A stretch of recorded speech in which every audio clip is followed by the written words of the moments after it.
Bon après-midi à tous. Merci. Et merci de votre présence pour la suite du programme. Et comme vous pouvez le voir à l'écran, cet après-midi, nous voyons les événements qui suivent le scellement. Et avant de commencer, nous allons demander encore une fois l'assistance de l'Esprit Saint. Et je vous invite à vous tenir debout. Ici, nous ferons une prière silencieuse.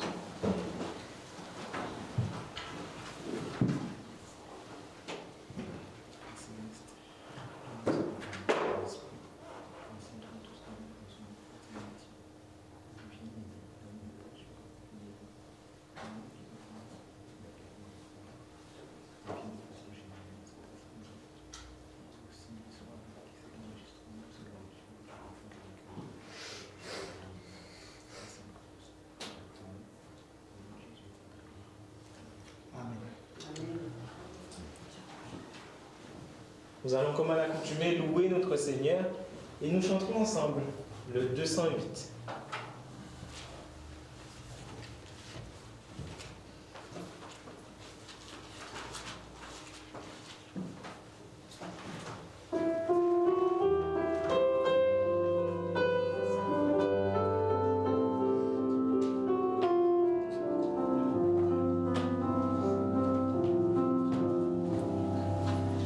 Seul mon Seigneur,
attention à ces paroles de notre Dieu dans le livre d'Apocalypse 7.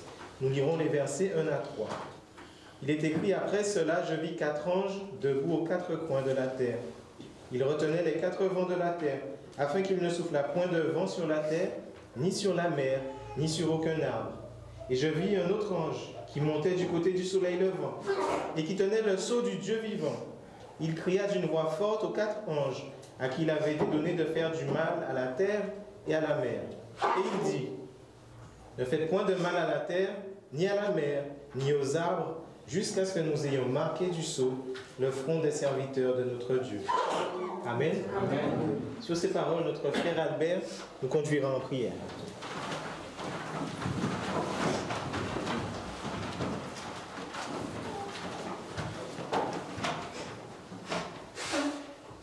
Notre divin Père Céleste, nous voici devant ta face bénie pour implorer ta miséricorde et de nous qui sommes des êtres déchus, défaillants.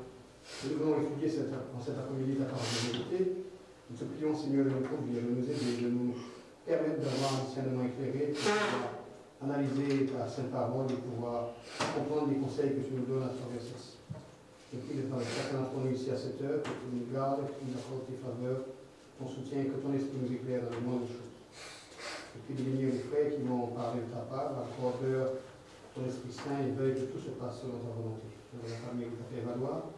Et nous te prions pour tous ceux qui étudient ta parole, pour tous ceux qui veulent la comprendre, que tu leur accordes aussi l'intelligence de celle-ci. Reste avec nous et soutiens-nous, dirige-nous. Dans le nom puissant de Christ, notre Dieu Sauveur, nous te prions avec tous nos remerciements. Amen.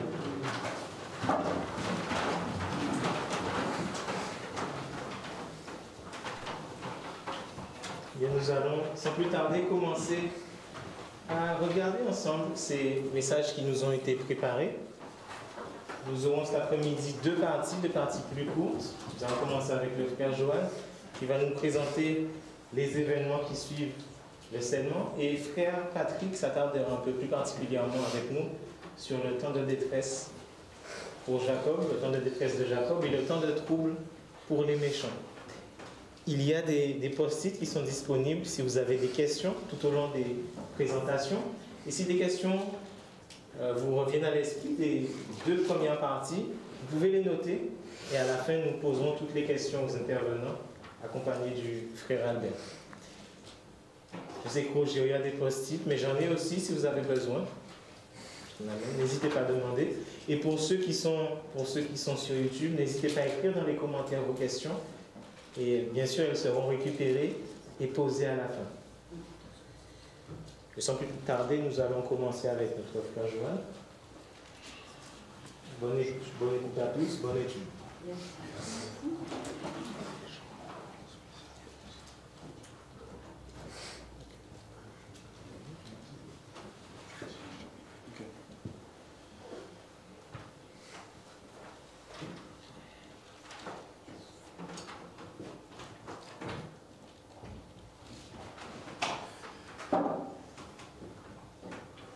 Bonjour à vous de nouveau. Bonjour.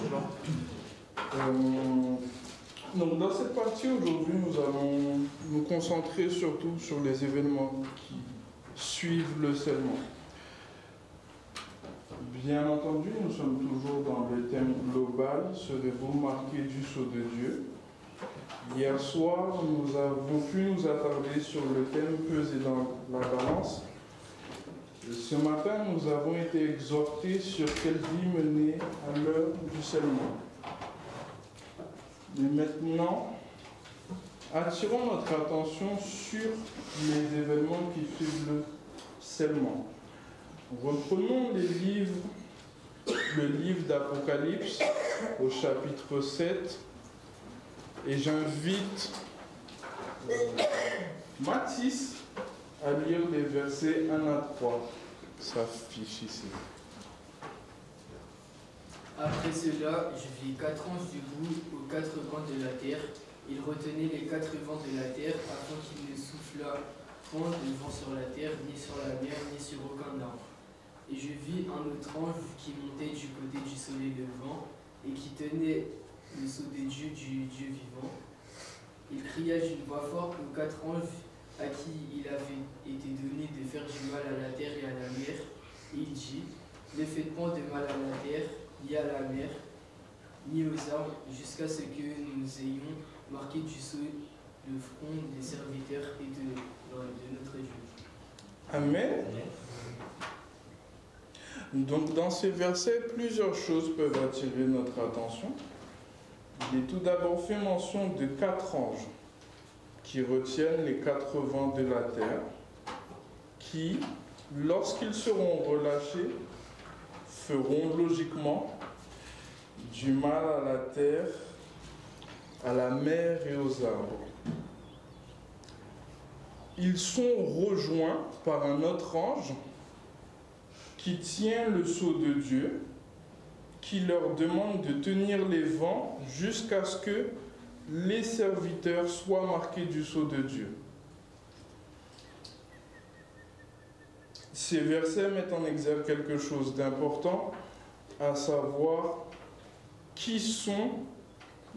quel est le sceau de Dieu, et nous verrons plus tard comment être marqué du sceau de Dieu. Allons maintenant dans Ézéchiel 20, les versets 12 et 20, que j'inviterai Frad à lire. Je leur donnais aussi mes sabbats comme un signe entre moi et eux, pour qu'ils connaissent que je suis l'Éternel qui les sanctifie. Sanctifiez mes sabbats et qu'ils soient entre moi et vous, un signe auquel on connaisse que je suis l'Éternel votre Dieu. Amen.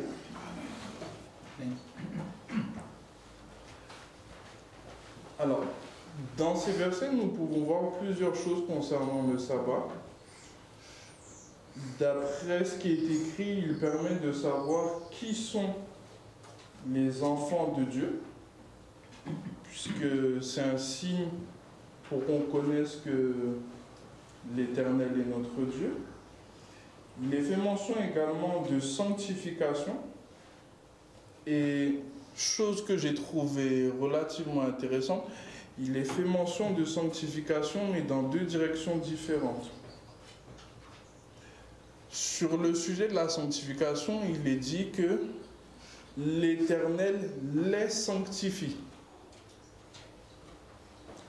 Mais dans le verset 20, il n'est pas dit que l'Éternel les sanctifie, il nous est demandé à nous de sanctifier mes sabbats.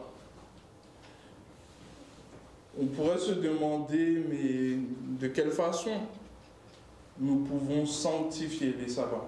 Parce que c'est ce qui nous est demandé. L'un des sens du mot sanctifier est mettre à part. Nous devons donc, pour pouvoir sanctifier les sabbats, accorder une importance particulière à celui-ci. Le mettre à part, lui accorder une attention particulière.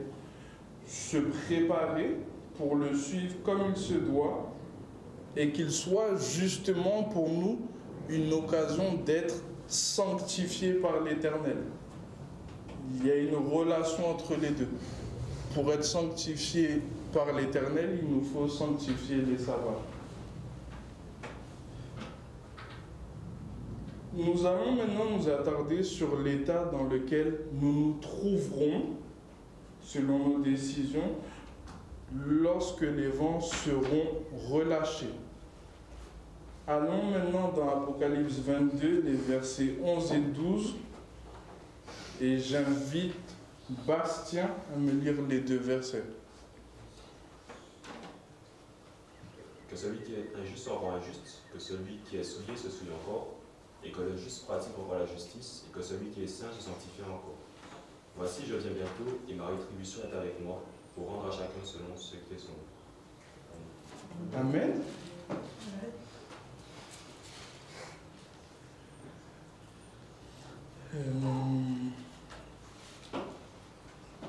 Alors, dans ces versets, il est fait mention d'un moment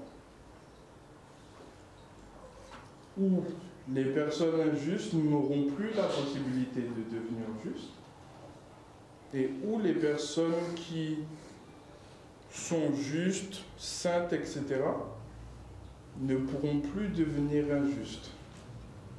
C'est un moment particulièrement important pour chacun d'entre nous. Mais nous ne devons pas voir ces versets comme étant une situation où, si nous sommes injustes, nous serons bloqués. Mais même si c'est la réalité. Mais nous devons surtout les voir comme étant une invitation à ne pas se retrouver dans l'état d'injuste ou souillé, justement, lorsque ce moment viendra. Moment dont il est fait mention, justement, dans Apocalypse 7, verset 3, où il nous était dit « Ne faites point de mal à la terre, ni à la mer, ni aux arbres, jusqu'à ce que nous ayons marqué du sceau le front des serviteurs de notre Dieu. » Lorsque tous les serviteurs de Dieu ont reçu la marque de l'Éternel, il n'y a plus aucune possibilité pour personne de pouvoir changer de camp. Et assez tristement, on risque de se retrouver dans une situation qui est évoquée dans Amos 8, les versets 11 et 12, que je demanderai à Valéria de nous lire. Voici les jours viennent, dit le Seigneur, l'Éternel, où j'enverrai la famine dans le pays, non pas la disette du pain et la soif de l'eau, mais la faim et la soif d'entendre les paroles de l'Éternel. Ils seront alors errants d'une mer à l'autre, du septentrion à l'orient. Ils iront çà et là pour chercher la parole de l'Éternel, et ne la trouveront pas. Amen. Lorsque j'étais plus jeune, j'ai eu l'occasion de lire ces versets. Je me suis dit, mais qu'est-ce que c'est que cette prophétie? Où j'aurais soif d'entendre les paroles de l'Éternel et que j'irai à gauche, à droite pour chercher la parole de l'Éternel et que je ne la trouverai pas. Alors, là encore, nous avons un avertissement. Je trouve que ça fait mention de quelque chose d'un temps soit peu tragique, mais encore une invitation. L'invitation que nous avons au travers de ces versets, c'est que nous avons l'opportunité de sonder les Écritures aujourd'hui.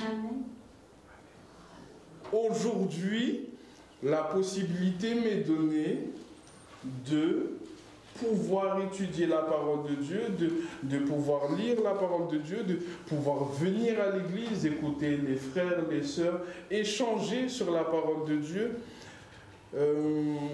Si malheureusement, aujourd'hui, je considère que prendre le temps de lire la parole de Dieu, c'est du temps perdu, ou qu'échanger autour de la parole de Dieu, ce n'est pas un sujet qui est intéressant ou qui mérite mon attention, je risque très certainement de me retrouver dans la situation décrite dans ces versets.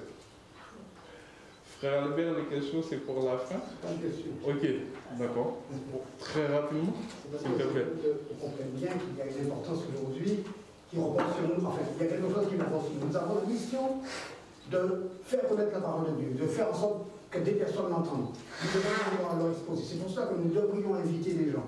Parcourir le monde, exposer la vérité pour que des gens prennent conscience qu'il y a quelque chose d'extraordinaire qui est en train de se passer dans le lieu très saint du sanctuaire céleste. Le Christ est en train de faire l'expiation. Il est en train de sceller, de marquer le front des serviteurs de Dieu. Et nous devons dire ça au monde. Maintenant, si nous restons tranquilles, c'est vrai que nous avons une opportunité d'étudier, mais si nous étudions et que nous n'invitons pas d'autres personnes à étudier, nous n'accomplissons pas en quelque sorte notre mission. Notre devoir, c'est de faire en sorte que des milliers de personnes entendent cette vérité, leur histoire de la vérité. Parce que d'après ce que nous comprenons, il arrivera un temps où des personnes vont aller parcourir le monde du nord au sud, de l'est à l'ouest, pour connaître, pour comprendre la parole de Dieu, mais cette opportunité ne leur sera plus donnée. C'est maintenant le temps favorable, c'est maintenant le jour du salut. Et les enfants de Dieu, ils sont conscients et ils doivent faire le travail qui consiste à faire tout ce qui dépend d'eux pour que d'autres personnes entendent ce message. Nous sommes totalement d'accord.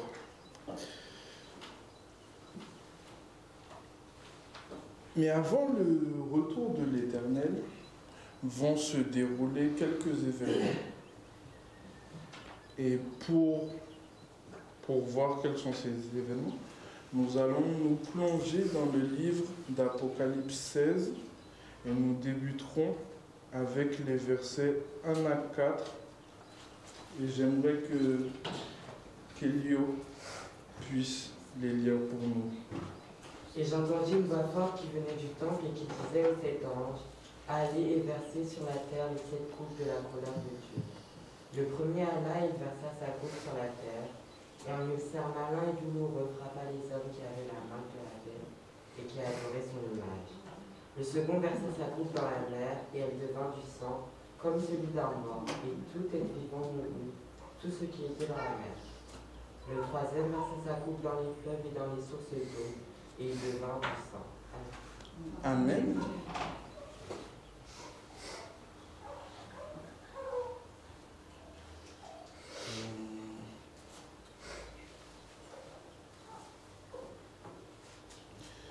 Par le biais de ces 3 premières plaies, les 3 coupes qui sont versées sur la terre, nous pouvons voir plusieurs choses. La mer, puis ensuite les fleuves et les sources d'eau deviennent du sang. C'est ce qui nous est dit. Et le premier verset, lorsqu'il est fait mention de l'ulcère malin, d'après ce qui est écrit dans la Bible, je vais le relire. Le premier alla, il versa sa coupe sur la terre, et un ulcère malin et douloureux frappa les hommes qui avaient la marque de la bête et qui adoraient son image. Nous pouvons voir, d'après ce qui est écrit, que les hommes qui portent la marque de la bête sont frappés d'un ulcère malin.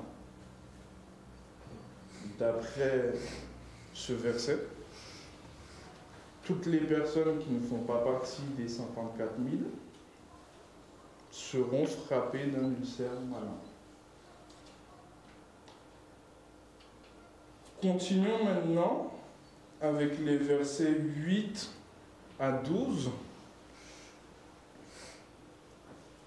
Et j'invite Juan à pouvoir lire pour nous. Le quatrième versa sa coupe sur le soleil, et lui fut donné de brûler les hommes par le feu. Et les hommes furent brûlés par une grande chaleur, et ils blasphémèrent le nom du Dieu qui a l'autorité sur ces fléaux, et ils ne se repentirent pas pour lui donner gloire. Le cinquième versa sa coupe sur le trône de la bête, et son royaume fut couvert de ténèbres, et les hommes se mordaient la langue de douleur. Et ils blasphémèrent le Dieu du ciel à cause de leur douleur et de leur ulcère, et ils ne se repentirent pas de leurs œuvres. Le sixième versa sa coupe sur le grand fleuve, l'Euphrate, et son eau tarit, afin que le chemin des rois venant de l'Orient fût préparé. Amen.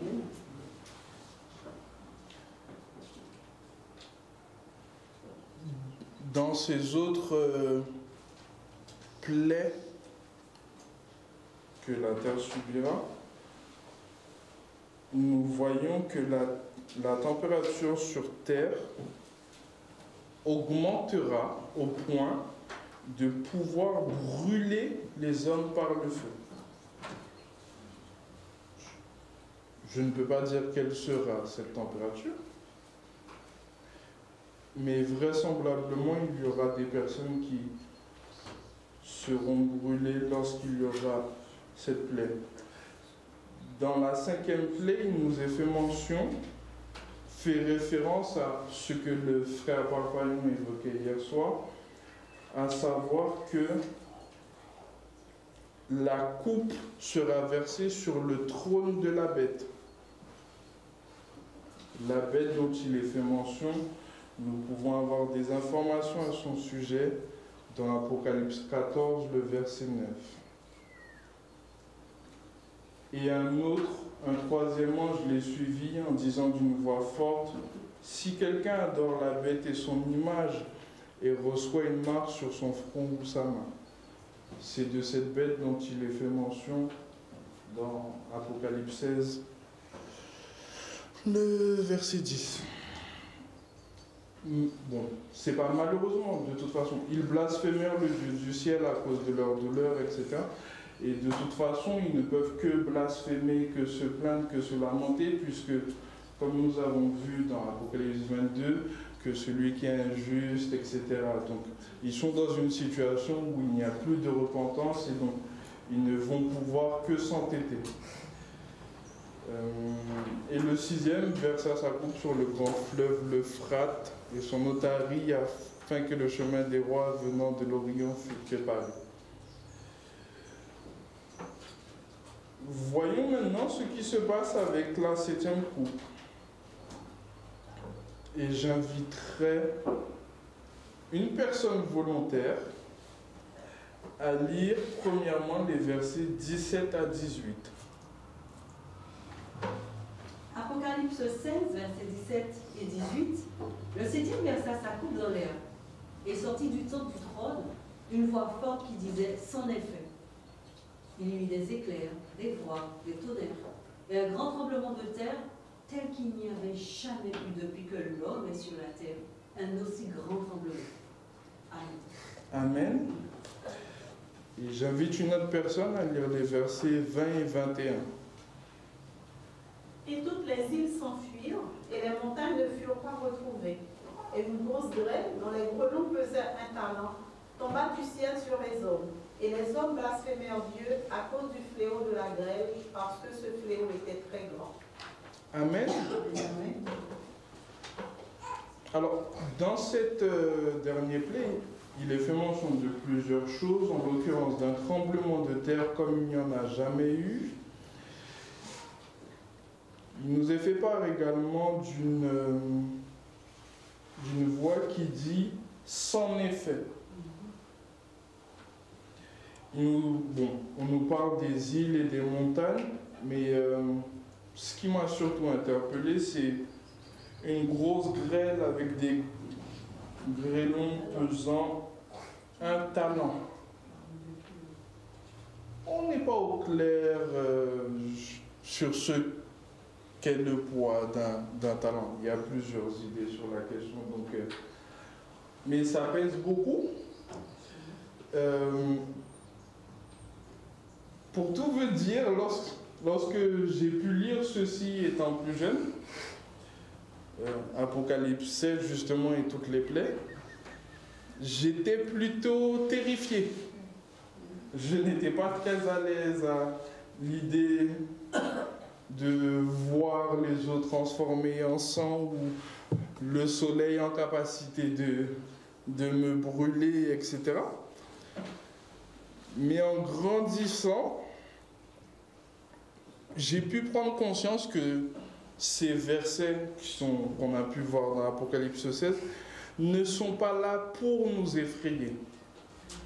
Ils sont là tout simplement pour nous faire état d'une situation future, mais dans son grand amour, l'Éternel nous donne énormément de possibilités pour que nous n'ayons pas à subir toutes ces choses.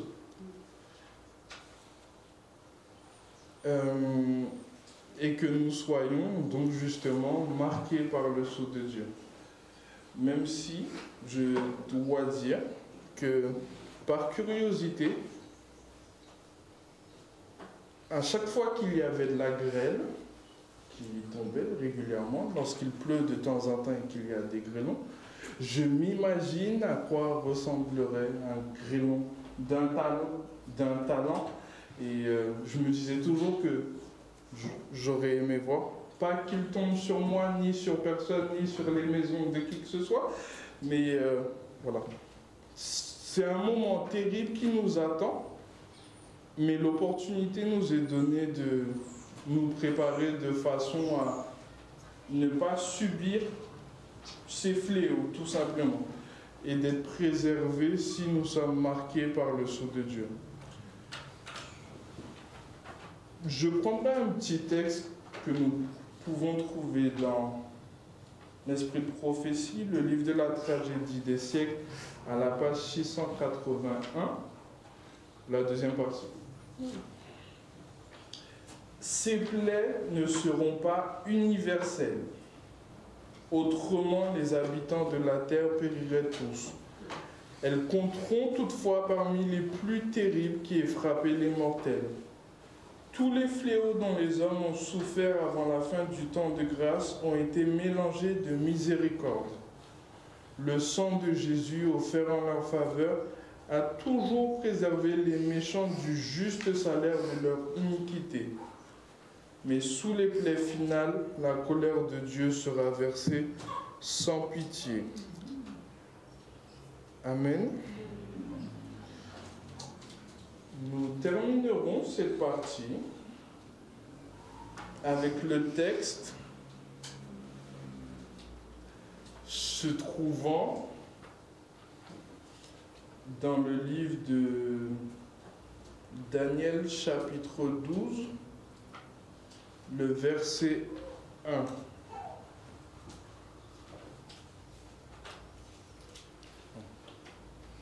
Si une personne est désireuse. En ce temps-là se lèvera Michael, le grand chef, le défenseur des enfants de ton peuple, et ce sera une époque de détresse, telle qu'il n'y en a point eu de semblable depuis que les nations existent jusqu'à cette époque. En ce temps-là, ceux de ton peuple qui seront trouvés inscrits dans le livre seront sauvés. Amen.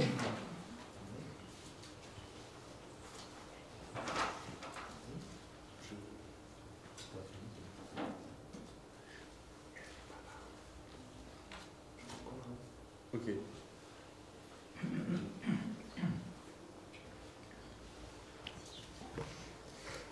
Merci Florent pour cette première partie. Mais nous allons faire une pause. Je ne sais pas si tu es prête, Mariana, pour chanter ou ce que tu peux faire après. On va chanter avec Tati Huguette, si elle est là.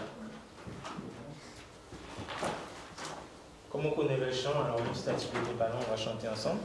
Le chant que nous avons chanté ce matin au culte. On va se tenir debout.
Asseyons-nous.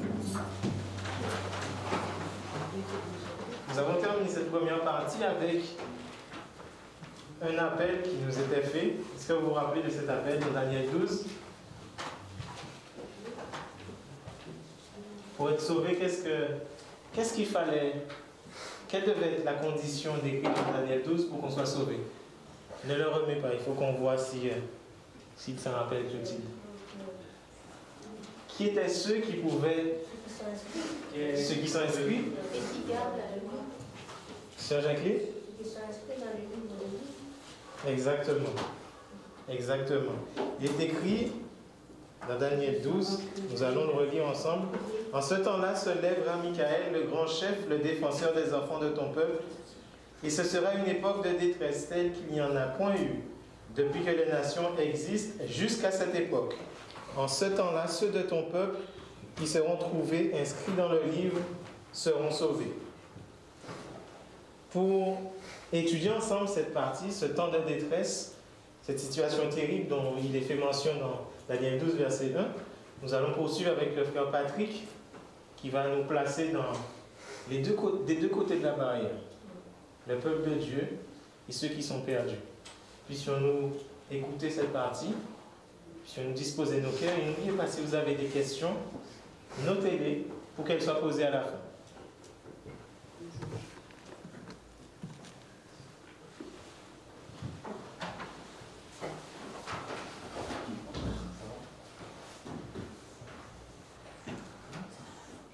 Bonjour à tous. Bonjour. Que la paix, que la grâce et que la bénédiction du Seigneur soient avec chacun de nous. En ce temps-là, dans Daniel 12, verset 1, on a 4, il est dit, en ce temps-là se lèvera Michael, le grand chef, le défenseur des enfants de ton peuple. Ce sera une époque de détresse telle qu'il n'y a point eu de semblable depuis que les nations existent jusqu'à cette époque. Donc ce temps de détresse n'a jamais existé et n'existera jamais. Donc c'est une détresse spéciale qui n'a jamais eu de passé et qui n'aura jamais dans le futur. Donc en ce temps, deuxième répétition, en ce temps-là, ceux de ton peuple qui seront trouvés inscrits dans le livre seront sauvés. Donc là, il faut être inscrit dans le livre de vie de l'agneau pour être sauvé. Et ce temps de détresse qui n'a jamais existé dans le passé et qui existera donc ne peut être que dans le futur. Amen. Maintenant, plusieurs de ceux qui dorment dans la poussière de la terre se réveilleront. Les uns pour la vie éternelle, les autres pour l'opprobre et pour la honte éternelle. Donc là, on a une résurrection partielle. Pas de tous, plusieurs. D'accord? C'est des événements futurs ou passés. Donc on voit que ces événements sont encore pour le futur. Donc en ce temps-là se lèvera Michael et un certain nombre de personnes, des justes et des injustes, ressuscitent. D'accord? On va essayer de trouver ces mêmes applications dans d'autres parties de la parole de Dieu. Apocalypse 1, verset 7. Que nous dit Apocalypse 1, verset 7? Voici il vient avec l'ennemi. Même ceux qui l'ont percé. Une question, ceux qui l'ont percé, ils l'ont percé il y a combien de temps? Pourtant ils sont là quand Jésus revient. Oui. Donc plusieurs de ceux qui ressuscitent dans Daniel 12, 1 dans les méchants, ce sont les mêmes méchants qu'on retrouve dans... Donc ces événements sont futurs ou passés? Et Apocalypse 1, 7, c'est quand? Quand Jésus revient. Donc ces événements ont lieu quand? Dans le futur, mais quand Jésus revient. Matthieu 26, verset 63-64, Jésus parle personnellement de ce retour. Donc on a pu situer ce temps de détresse, n'est-ce pas? C'est à la fin à la fin des temps, et surtout quand Jésus. Donc chronologiquement, on a placé ce temps de détresse. Il y a une époque qui que juste après que les enfants de Dieu aient été marqués du sceau de Dieu, n'est-ce pas? Ils ont été scellés, eh bien s'achève le ministère du Christ dans la lutte très sainte du sanctuaire céleste. Et à ce moment-là, la terre est plongée dans un temps de détresse sans précédent. C'est-à-dire dans toute l'histoire de l'humanité, jamais une telle chose s'est faite. Tout ça va être gravissime. C'est pour ça qu'il est révélé que les enfants de Dieu ont besoin de recevoir l'Esprit Saint. Et c'est la toute l'arrière-saison qui nous permettra de supporter le temps de détresse tel qu'il n'a jamais eu. Amen. Amen. On va développer ça dans l'étude.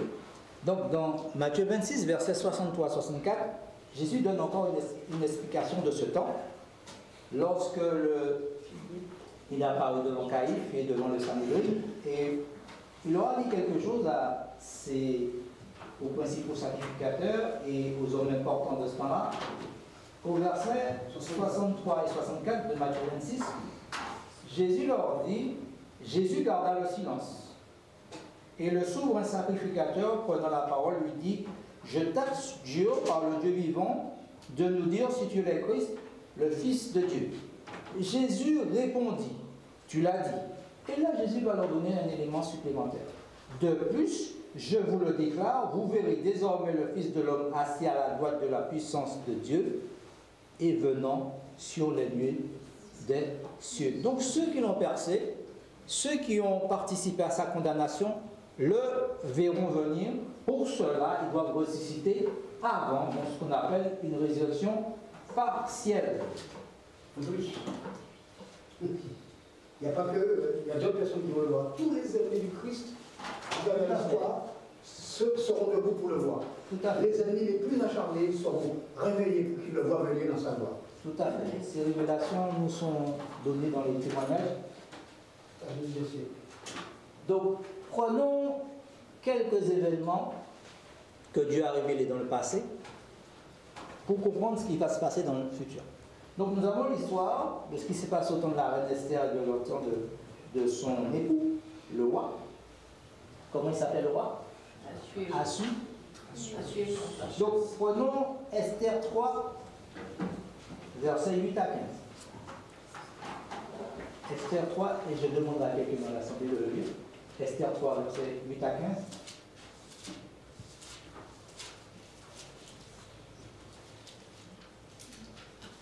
Alors Haman dit au roi Assuérus, il y a dans toutes les provinces de ton royaume un peuple dispersé et à part parmi les peuples, ayant des lois différentes de celles de tous les peuples et n'observant point les lois du roi. Il n'est pas dans l'intérêt du roi de le laisser en repos. Si le roi le trouve bon, qu'on écrive l'ordre de les faire périr, et je pèserai 10 000 talents d'argent entre les mains des fonctionnaires pour qu'on les porte dans le trésor du roi. Le roi ôta son anneau de la main et le remit à Haman, fils d'Ammédatha l'Agagite, ennemi des Juifs. Et le roi dit à Haman, l'argent t'est donné, et ce peuple aussi. Fais-en ce que tu voudras.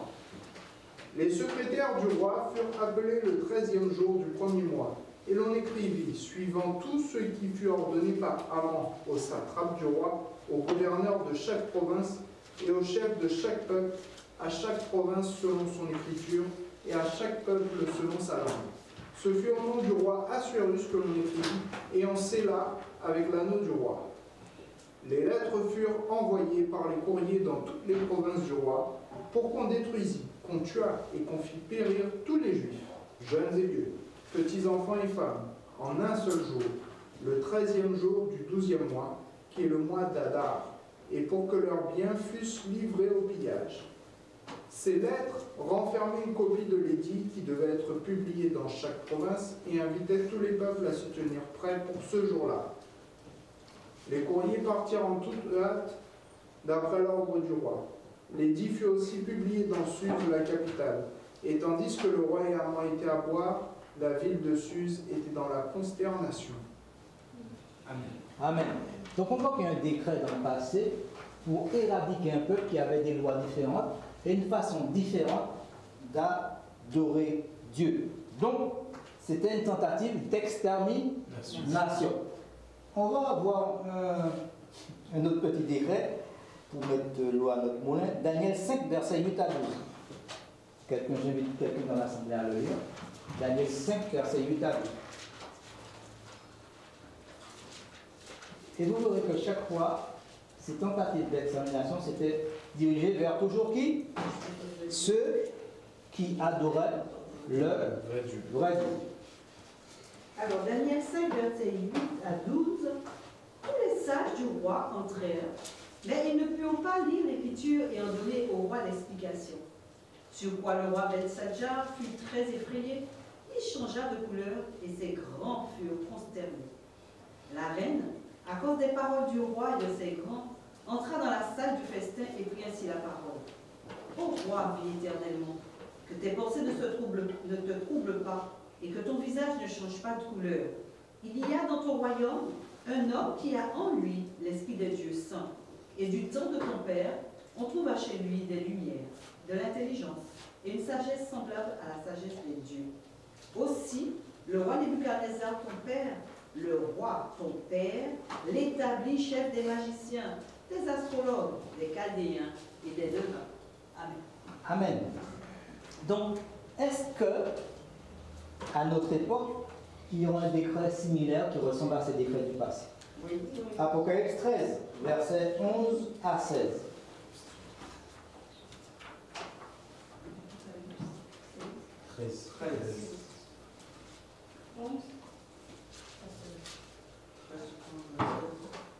Apocalypse 13, versets 11 à 16.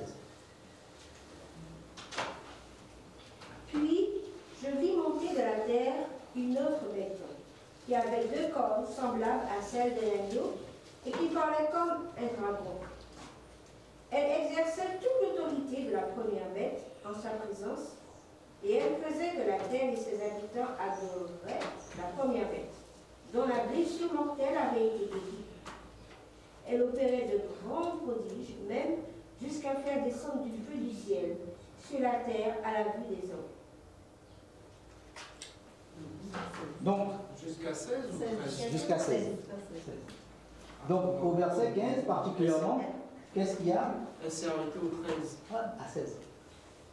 16, continue. Pas de problème. Et elle séduisait les habitants de la terre par les prodiges qui lui étaient donnés, opérés en présence de la bête, disant aux habitants de la terre de faire une image à la bête qui avait la blessure de l'épée et qui vivait.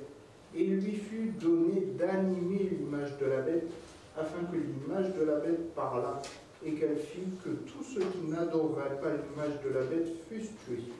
Et elle fit que tous, petits et grands, riches et pauvres, libres et esclaves, reçussent une marque sur leur main droite ou sur leur front.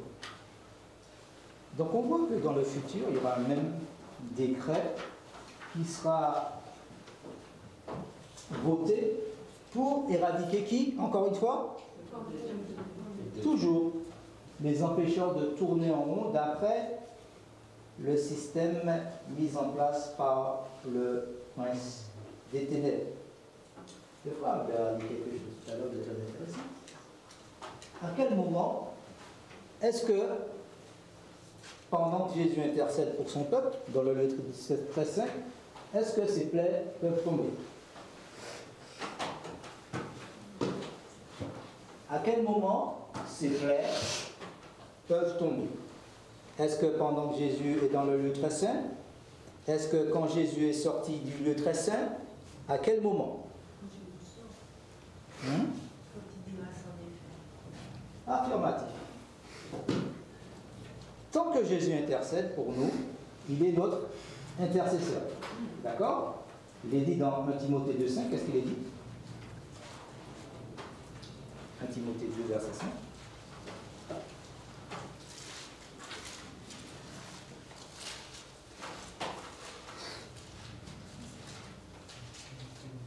Alors, qu'y a-t-il? Car il y a un soleil, Dieu, et aussi un seul médiateur entre Dieu et les hommes, Jésus-Christ, homme. Donc, tant qu'il y a un médiateur entre Dieu et l'humanité, il peut intercéder en notre faveur. Et si nous prenons Hébreux 11, verset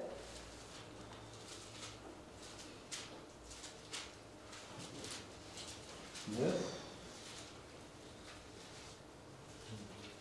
Hébreux 9, Hébreux 11, 9, versets 27 et 28. Hébreux 9, versets 27 et 28. Et comme il est réservé aux hommes de mourir une seule fois, après quoi vient le jugement, de même Christ qui s'est offert en une seule fois pour porter les péchés de plusieurs, apparaîtra sans péché une seconde fois à ceux qui l'attendent pour leur salut. Amen. Donc, il apparaît une seconde fois comment? Pour leur salut. Mais il apparaît comment? Il attend sans péché. Actuellement, lorsqu'il intercède pour nous, il prend sur lui nos péchés et il nous pardonne. Mais là, il apparaît une seconde fois, il ne porte plus de péché. Ça veut dire que son ministère est terminé dans le lieu très saint du sanctuaire. Ça veut dire qu'il n'y a plus de médiateur. D'accord? Il est dit dans un témoignage. J'ai tellement de trucs. Ok.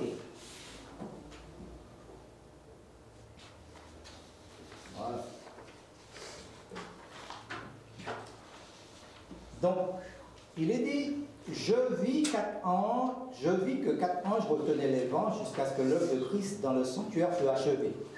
Et qu'alors vinrent les 7 plaies. Ces plaies irritaient les méchants.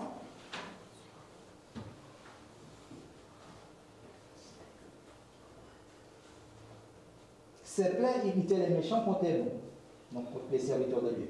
Ils pensaient que nous avions attiré les jugements de Dieu sur eux et que s'ils pouvaient nous anéantir, les plaies cesseraient. Un décret fut lancé contre le saint disant que de les faire mourir. Alors ils crièrent jour et nuit pour leur délivrance. C'était le temps de troupe de Jacob. Alors tous les saints crièrent avec angoisse et furent délivrés par la voix de Dieu. Les 144 000 triomphaient. Donc les saints qui appellent Dieu à l'aide, ce sont les 144 000. Les 144 000 triomphaient, leur visage était illuminé pour la gloire de Dieu. Alors il me fut montré une foule de gens qui criaient dans leur agonie. Sur leur vêtement était écrit en gros caractères, tu as été pesé et trouvé trop léger. Je demandai qui étaient ces gens. L'ange me dit, ce sont ceux qui ont une fois gardé le sabbat et l'ont abandonné. Je les entendis crier à haute voix, nous avons cru à ton avènement et nous l'avons annoncé avec zèle. Et tandis qu'ils parlaient, leurs regards tombèrent sur leurs vêtements et ils vinrent ce qui est écrit. Alors ils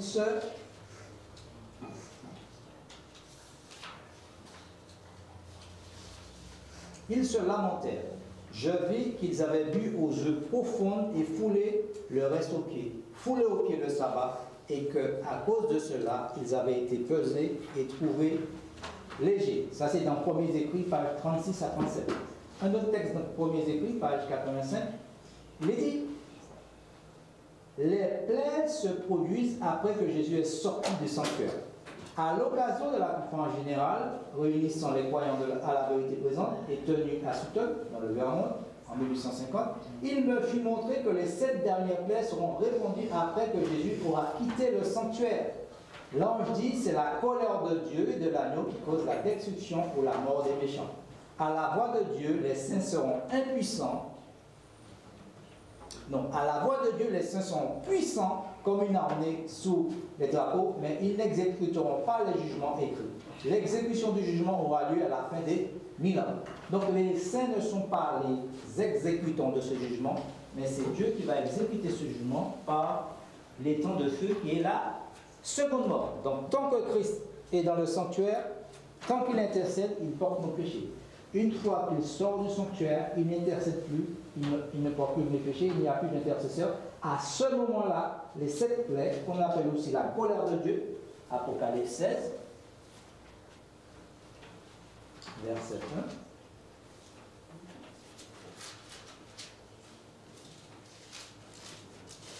1. 16, verset 1. Et j'entendis une voix forte qui venait du temple et qui disait aux 7 anges, allez et versez sur la terre les 7 coupes de la colère de Dieu. Si on prend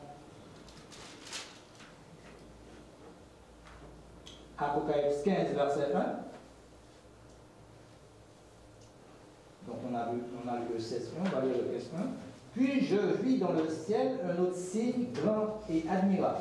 7 anges qui tenaient les 7 fléaux, les 7 derniers, car par eux s'accomplit la colère de Dieu. Les 7 plaies, les 7 coupes sont la colère de Dieu qui tombera sans miséricorde quand Jésus sortira du lieu très saint du sanctuaire. Donc on avait ce décret similaire au temps d'Esther, de la reine Esther. Ce décret de mort lors de lorsqu'on a demandé à Daniel de ne pas prier, d'accord. Nous avons aussi un petit décret dans Daniel 3 par rapport à la statue d'or que Nebuchadnezzar avait fait dresser dans la plaine de Dura. Tu voulais dire quelque chose? Oui, quelque chose. Je veux simplement rappeler ce qui s'est passé. Je lis dans le livre de la tragédie des siècles, à la page 668, si je ne me trompe pas. Alors, oui, 667, plutôt par l'Angéliste, écoutez bien ce qu'il dit là. Quand Dieu se fut retirés du milieu de la nation israélite. Ni les sacrificateurs, ni le peuple n'en eurent conscience. Livrés à l'empire absolu de Satan et esclaves des plus violentes passions, ils ne se considéraient pas moins comme les favoris du ciel. Les cérémonies suivaient leur cours dans le temple. On offrait des sacrifices sur des autels souillés de crimes et on évoquait chaque jour la bénédiction du ciel sur un peuple coupable du sang du Fils de Dieu et assoiffé de celui de ses disciples et apôtres. L'humanité, écoutez bien ce qui est dit, l'humanité ne se doutera pas davantage que les décisions irrévocables ont été prises dans le sanctuaire céleste, que l'Esprit de Dieu se sera définitivement retiré et que la destinée du monde aura été scellée pour l'éternité. Il dit, on continuera de pratiquer les formes du culte et une ardeur satanique revêtra ainsi des apparences d'un grand zèle pour le service de Dieu. Donc on verra bientôt ces choses vont se poursuivre. Dans quelle mesure? Dans la mesure où on n'obéit pas à la volonté de Dieu, et bien où les décisions irrévocables ont été prises dans le sanctuaire céleste. Les choses ont été arrêtées. Ça va être gravissime. Amen. 667, paragraphe 2.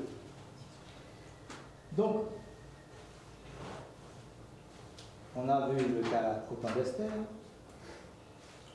au temps du décret, au temps de Daniel. Là, maintenant, on va voir ce qui s'est passé avec Jacob.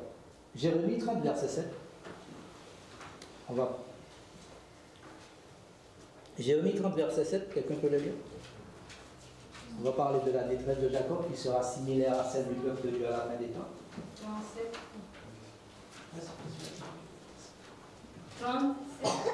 Chapitre 30, verset 7. Malheur, car ce jour est grand. Il n'y en a point eu de semblable. C'est un temps d'angoisse pour Jacob, mais il en sera délivré. Donc, qu'est-ce qui s'est passé? À quel moment Jacob a eu cette angoisse? Quand il revenait de chez son beau-père Laban pour revenir chez ses parents, qui l'a accueilli? Avec combien d'hommes?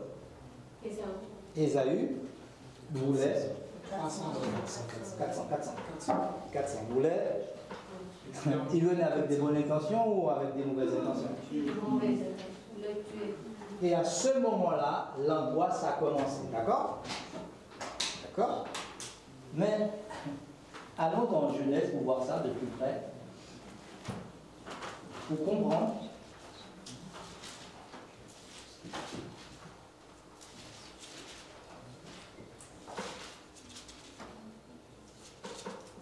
Versets 6 et 7.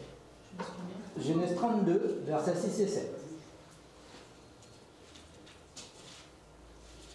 6 à 8, autant pour moi. Genèse 32, versets 6 à 8. Les messagers revinrent auprès de Jacob en disant: Nous sommes allés vers ton frère Isaïe, et il marche à ta rencontre avec 400 hommes. Jacob fut très effrayé et saisi d'angoisse. Il partagea en deux camps les gens qui étaient avec lui, les brebis, les bœufs et les chameaux, et il dit: Si Ésaü vient contre l'un des camps et le bat, le camp qui restera pourra se sauver. Donc on voit que Ésaü est dans une grande angoisse. Jacob est dans une grande angoisse, n'est-ce pas? Mais le verset 1 et 2, que nous est-il dit dans le verset 1 et 2? Jacob poursuivit son chemin, et des anges de Dieu le rencontrèrent. En les voyant, Jacob dit: C'est le camp de Dieu. Et il donna à ce lieu le nom de Mahanaïm. Mahanaïm, ça veut dire littéralement deux armées ou deux camps. Donc, il y avait une phalange d'anges derrière la troupe de Jacob et sa famille, et une phalange devant. Autrement dit, qu'est-ce qui entourait, protégeait Jacob et sa famille? Est-ce que Isaïe pouvait le toucher? Est-ce qu'il savait? Est-ce que Dieu lui avait révélé qu'il y avait des anges? Verset 1 et 2, Jacob a vu. C'était pour fortifier Jacob dans cette épreuve qui est arrivée devant lui. De même, Dieu va nous fortifier. Qu'est-ce qui nous fortifie dans la parole de Dieu? Les promesses de Dieu. Dieu, il est fidèle et juste pour tenir ses promesses, et nous avons toutes les révélations du passé qui sont pour nous, qui sommes arrivés à la fin des temps. D'accord? Mais bien que ces promesses ont été révélées, il a fallu que Jacob lutte avec Dieu personnellement. Nous aurons à lutter personnellement durant une période qu'on appelle le temps de trouble de Jacob, le temps d'emploi de Jacob avec Dieu, malgré que nous ayons été scellés auparavant. Pourquoi? On a été scellés. Pourquoi on passe par un temps? On est encore des pécheurs. On était des pécheurs, on est scellés. On est quand même. On ne peut plus pécher, hein? Ni en pensée, ni en parole, ni en action. Et les péchés ont été effacés. Et les péchés ont été effacés. On n'a même plus les pensées de nos péchés. Romains 16.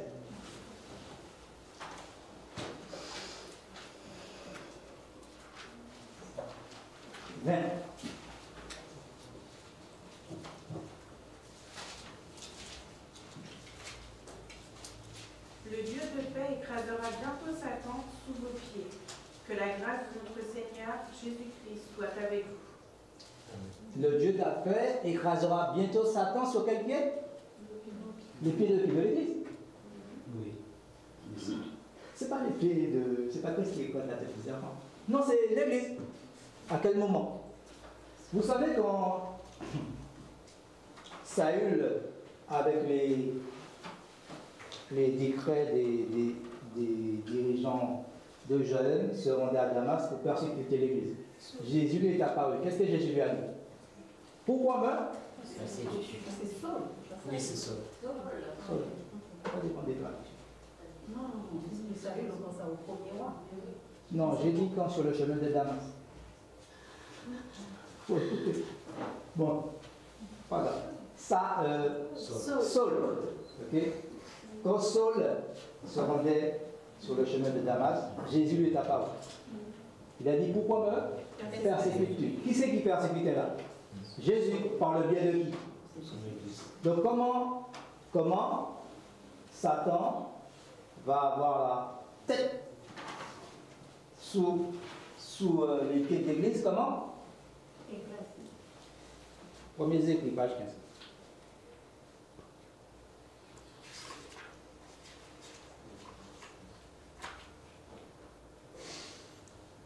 Premiers écrits, page 15, il est dit: nous entendîmes bientôt la voix de Dieu semblable au bout de grandes eaux, annonçant le jour et l'heure du retour de Jésus. Les justes vivants, au nombre de 144 000, reconnurent et comprirent la voix de Dieu. Alors les méchants la prirent pour le tonnerre et un tremblement de terre.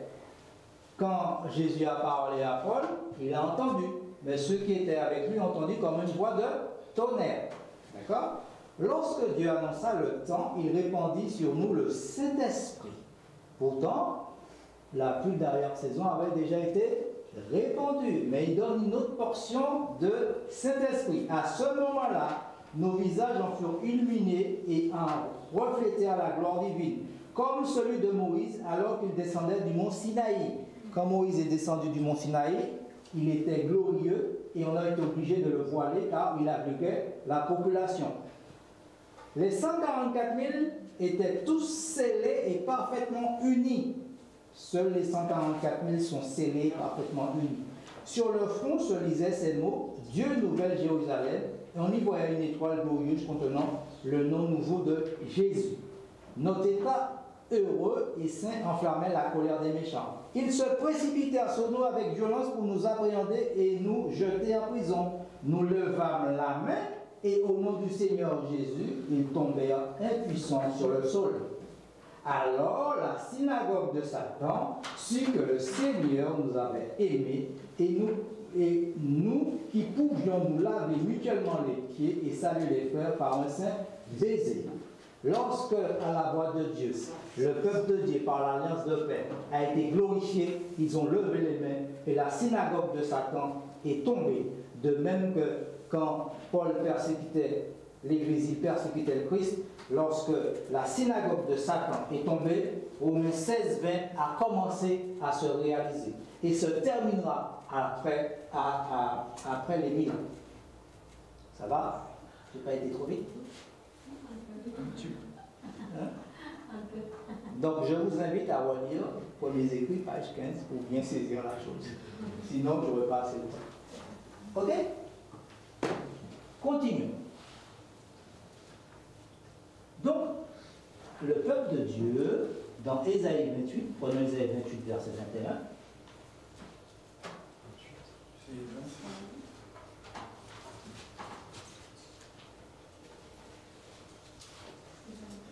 Attends, je vérifie. Peut-être que j'ai communiqué plus de voilà.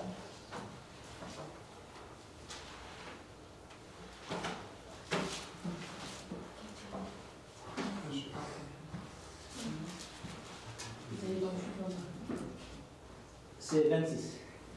26, 20, 21. Qu'est-ce qui se passe? Le peuple de Dieu est protégé par Dieu, n'est-ce pas? Dieu dit à son peuple, va mon peuple, entre dans ta chambre et ferme la porte derrière toi. Cache-toi pour quelques instants jusqu'à ce que la colère soit passée, donc la colère de Dieu. Car voici l'Éternel sort de sa demeure. Donc Jésus est sorti de très saint pour venir sur terre, pour apparaître une seconde fois sans péché. Car voici l'Éternel sort de sa demeure pour punir les crimes des habitants de la terre.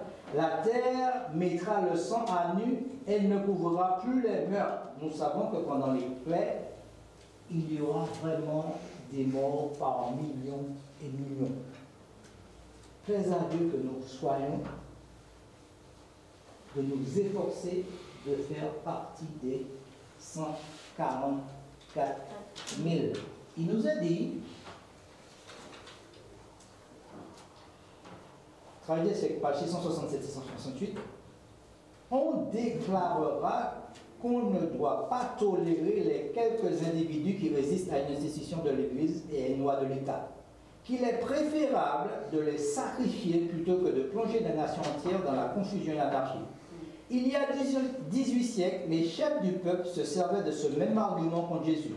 Il est de votre intérêt qu'un seul homme meure pour le peuple, que la nation entière ne périsse. Nous avons ça dans Jean 11, verset 50. Disait l'astucieux Caïphe. Cet argument semblera concluant. Un décret lancé contre les observateurs du sabbat du 4e commandement les déclarera passibles de châtiment le plus sévère et donnera au public, à partir d'un certain temps, l'autorisation de les mettre à mort. Le romanisme dans l'Ancien Monde et le protestantisme apostat dans le Nouveau Monde adoptera les mêmes mesures envers ceux qui honorent les statuts de l'Éternel. L'histoire se répète. Ce qui s'est passé au temps de Jésus, ce qui s'est passé au temps de la reine Esther, ce qui s'est passé au temps de Daniel, ce qui s'est passé au temps des compagnons de Daniel, se répète. Donc, page 666, 668. 667, 668, autant pour moi. D'accord? Ok. Donc, on voit la condition du peuple de Dieu, mais Dieu protégera son peuple, à condition d'être parmi ce peuple-là. Maintenant, les méchants. Les méchants. On est tous méchants, mais en Jésus-Christ, on devient juste et parfait. C'est pas une belle nouvelle, une bonne nouvelle, ça? Des fois, j'ai envie de sauter quand j'entends ça, mais respect et révérence dans la maison du Seigneur, n'est-ce pas? Ésaïe 13, versets 8, 9 et 13. Quelqu'un peut me lire ça? Ils sont frappés d'épouvante, les spasmes et les douleurs les saisissent, ils se tordent comme une femme en travail. Ils se regardent les uns avec les autres avec stupeur. Leurs visages sont enflammés. Voici, le jour de l'Éternel arrive, jour cruel, jour de colère et d'ardente fureur, qui réduira la terre en solitude et en exterminera les pécheurs. Verset 13. C'est pourquoi j'ébranlerai les cieux, et la terre sera secouée sur sa base, par la colère de l'Éternel des armées, au jour de son ardente fureur. On voit que la colère de Dieu, dans Ésaïe 13, frappe les méchants. Et il va y avoir un tremblement de terre. Où trouve-t-on ce tremblement de terre? Dans les plaies. Apocalypse 16, versets 17 et 18. On va trouver cette plaie d'Ésaïe 13 dans Apocalypse 16, 17 à 18. Quelqu'un peut le lire? Le 7e versa sa coupe dans l'air, Et il sortit du temple du trône une voix forte qui disait « C'en est fait ». Et il y eut des éclairs, des voix, des tonnerres et un grand tremblement de terre, tel qu'il n'y en avait jamais eu depuis que l'homme est sur la terre, un aussi grand tremblement. De même que cette colère de Dieu n'a jamais existé, ce tremblement de terre aussi n'a jamais existé. Nous avons ce même tremblement dans Ésaïe 13, verset 13, que nous retrouvons dans la plaie d'Apocalypse 16, verset 17 à 18. Ça va dire combien de temps tout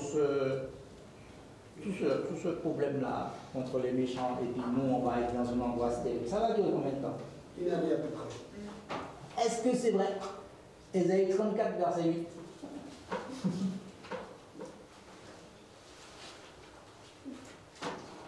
Car c'est un jour de vengeance pour l'Éternel, une année de représailles pour la cause de Sion. Donc c'est un jour de vengeance, une année de représailles. Apocalypse 18, verset 8. À cause de cela, en un même jour, ces fléaux arriveront, la mort, le deuil et la famine, et elle sera consumée par le feu, car il est puissant le Seigneur Dieu qui a jugé. Donc, dans Apocalypse 18, on nous parle d'un jour, dans Ésaïe 34, on parle d'une année, d'un jour, et nous connaissons, bien sûr, l'interprétation de jour, année dans la Bible que nous avons dans Nombre 14, 34, Ézéchiel 4, 6. On va regarder la Psaume 78, 33. Parce qu'on connaît bien déjà Nombre 14, 34, Ézéchiel 4, 6. On va prendre Psaume 78, 33. 33 Oui. Psaume 78, verset 33. Il consuma leurs jours par la vanité et leurs années par une fin soudaine. Reprends. 78. Il consuma leurs jours par la vanité et leurs années par une fin soudaine. Ok. Donc, quand Jésus reviendra, cette fin soudaine durera une année ou un jour. Ok? Un jour symbolique ou une année littérale. Ok. Est-ce que dans l'histoire du passé, du présent et même du futur, il y a un moment dans l'histoire de l'humanité où il n'y avait pas d'intercesseur entre Dieu et les hommes? Jamais. C'est pas un caractère de Dieu, ça. C'est bizarre, n'est-ce pas? Dieu, il n'est pas comme ça. C'est étrange, n'est-ce pas? Amos 8, verset 11-12.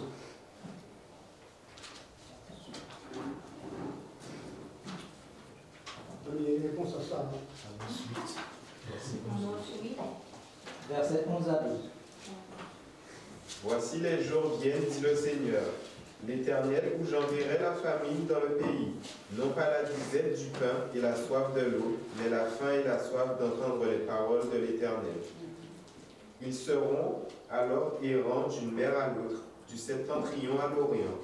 Ils iront çà et là pour chercher la parole de l'Éternel, et ils ne la trouveront pas. Donc c'est une œuvre étrange. Regardez. Ce que j'allais dire, c'est qu'effectivement, les enfants de Dieu sont marqués du sceau, donc ils ont la protection de Dieu. Il y a des catastrophes ici et là, partout. Les hommes périssent, n'est-ce pas? Mais les enfants de Dieu sont protégés. Pourquoi? Parce que l'Esprit de Dieu repose sur eux. La Sourate dit dans un autre passage que c'est l'Esprit Saint qui les gardera dans ce moment. Donc le fait d'avoir l'Esprit de Dieu, c'est une protection. Le fait d'être rempli de l'Esprit fait que nous sommes protégés des malheurs qui frappent les habitants de la terre. Lorsque même ils voudront nous détruire, parce que c'est le projet qu'ils ont, ceux qui ne sont pas marqués du sceau, eh bien voudront faire périr ceux qui sont marqués du sceau. Mais est-ce qu'ils le pourront? Il dit, ils levaient à la main au nom du Christ, et tout cela ont été terrassés. Ils n'ont rien fait. Donc c'est pour dire que nous avons aujourd'hui intérêt à marcher avec Dieu, à être obéissants fidèles, pour que nous soyons protégés lors de la grande tribulation qui va frapper le monde. Je crois que c'est Apocalypse 3, verset 10. C'est ce qui explique ça, qu'ils seront protégés alors de la grande épreuve qui va frapper la terre. Amen. Ésaïe 28, verset 21. Là, ça va. Dieu explique cet état de choses, pourquoi il frappe la terre et que ce n'est pas dans son caractère. Mais il est obligé de le faire. Car l'homme a franchi un degré inimaginable. Ésaïe 28, verset 21. car l'Éternel se lèvera comme à la montagne de Pératim. Il s'irritera comme dans la vallée de Gabaon, pour faire son œuvre étrange, pour exécuter son travail inouï. Là, c'est les plaies tomberont sans mélange de jamais on a vu ça. C'est étrange, l'Éternel n'a jamais agi comme ça. Généralement, sur toute la surface du globe, il a fait dans certains cas, d'accord, il a frappé Sodome et Gomorrhe, Israël, Jérusalem a été détruit, mais ça c'était local. Mais là c'est mondial, on n'a jamais vu ça, et en plus au temps de Sodome et au temps de Jérusalem, Jésus était dans le sanctuaire. Oui, amen. Ce que je veux dire, c'est que lorsque les enfants de Dieu seront remplis du Saint-Esprit, c'est-à-dire qu'ils recevront le rafraîchissement du Seigneur, ça veut dire que l'Esprit de Dieu sera sur eux, et l'Esprit de Dieu leur permettra d'être d'une extrême efficacité au point que ceux qui vont résister lorsque la vérité sera présentée dans un grand cri, eh bien, ça veut dire que les personnes qui vont résister vont être gonflées. Ça veut dire que toutes les preuves leur seront données. Les enfants de Dieu qui parlent avec l'Esprit, sous le feu de l'Esprit, toute la puissance de l'Esprit leur sera accordée pour qu'ils soient efficaces. Aujourd'hui, nous pouvons mener des actions et être inefficaces. Mais là, les enfants de Dieu sont remplis du Saint-Esprit. Donc ça veut dire que tous les éléments de puissance leur seront accordés. Et ceux qui vont résister, eh bien, feront l'œuvre de Satan. C'est-à-dire, c'est comme à l'époque du Christ. Christ avait reçu le Saint-Esprit. Comment est-ce possible que 70 disciples refusent de marcher, continuer à marcher avec lui? C'est parce que le diable, ils ont résisté à l'influence de l'Esprit. Et aujourd'hui, quand ça se fera, ce sera la même chose. La même chose qui sera révélée, c'est-à-dire que sous l'influence de l'Esprit de Dieu, les enfants de Dieu partent avec puissance, et là, les hommes résistent. Les hommes refusent de se soumettre parce qu'ils sont aussi eux-mêmes sous l'influence des démons. Mais ils font le choix de céder dans les ténèbres, tout simplement. Amen. Dans... Mais aussi, il y a eu le déluge. Oui, le déluge. Le déluge, c'était un nouveau monde. D'accord? La terre a été détruite au temps de Noé, c'est un nouveau monde. Lorsque Jésus revient, cette terre sera dans un état chaotique. Après les 10 ans, ce sera un nouveau monde. Donc il y aura 3 phases de nouveau monde. Première terre que Dieu a créée, premier monde. Deuxième monde, après le déluge. Et troisième monde, après les 1000 ans. Le trio divin, 3 phases. Satan, une chute dans le ciel, contre Michael et ses anges, une chute sur la croix, d'accord, et une chute par l'Église sur la terre et après les 1000 ans. Dieu marche toujours en 3 étapes. Le trio divin, le Père, le Fils et le Saint-Esprit. Dans 1er Écrit, page 280, il nous est dit « Aussi longtemps que Jésus s'était tenu entre Dieu et le pécheur, il y avait une certaine retenue parmi le peuple. Mais lorsqu'il ne fut plus entre l'homme et le Père, toute retenue disparut, et les impénitents furent complètement sous la direction de Satan. Il n'était pas possible que les fléaux fussent versés, tandis que Jésus officiait dans le lieu très saint. Mais lorsque son œuvre fut achevée et que son intercession prit fin, rien ne put plus arrêter la colère de Dieu. » D'accord? Et dans un petit texte, pour terminer, il est dit, c'était pour le peuple de Dieu, le temps de détresse.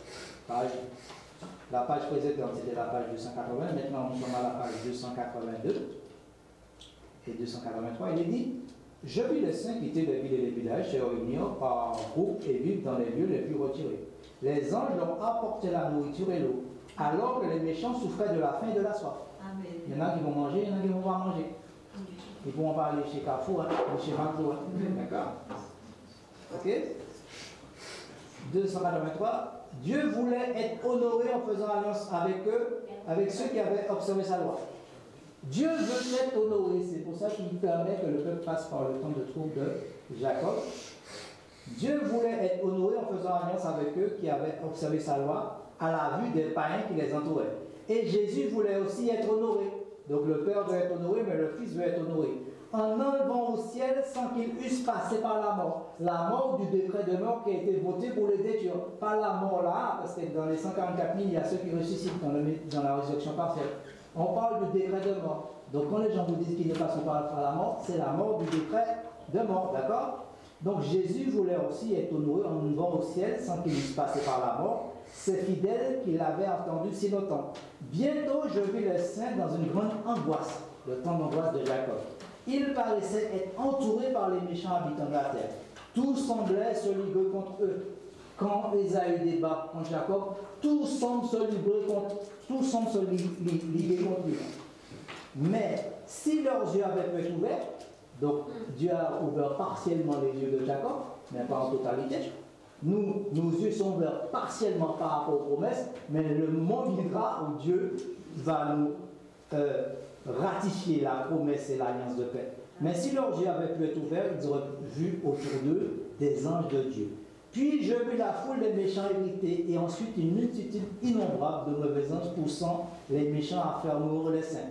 Mais avant de pouvoir s'approcher du peuple de Dieu, les méchants devaient d'abord traverser la phalange des gens saints et puissants, ce qui leur était impossible. Les anges de Dieu les obligeaient à reculer. Ils repoussaient les mauvais anges qui se pressèrent autour d'eux. C'était une heure d'angoisse, d'agonie terrible pour les saints. Ils criaient à Dieu jour et nuit pour être délivrés. À vue humaine, il n'y avait pour eux aucun moyen d'échapper. Comme Jacob, il luttait avec Dieu. Dieu nous a promis qu'il sera avec nous. Jésus a vaincu Satan déjà 2 fois. Ces victoires sont à notre disposition. Vous pensez que le Saint-Esprit va rester comme ça, là, tranquille? Jésus a remporté 2 victoires pour nous. Le Saint-Esprit nous a donné puissance pendant la pluie de la première saison. Il va nous donner cette même puissance à la pluie de l'arrière saison. D'accord? Le Saint-Esprit fait son œuvre, Jésus fait son œuvre et le Père fait son œuvre. Que le trio divin soit loué et béni au nom de Jésus. Amen. Amen.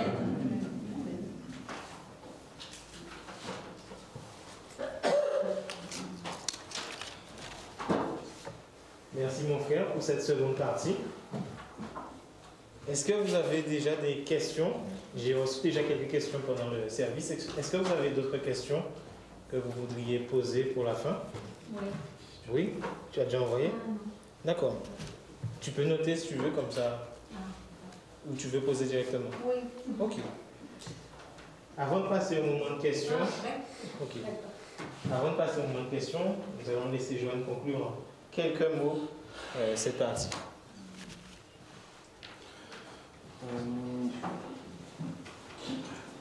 Donc, dans tout ce qui a été présenté jusqu'à présent, nous pouvons voir aujourd'hui qu'il y aura, lorsque tous ces temps seront terminés, 2 catégories. La première catégorie, nous pouvons la trouver dans Daniel 5 au verset 27.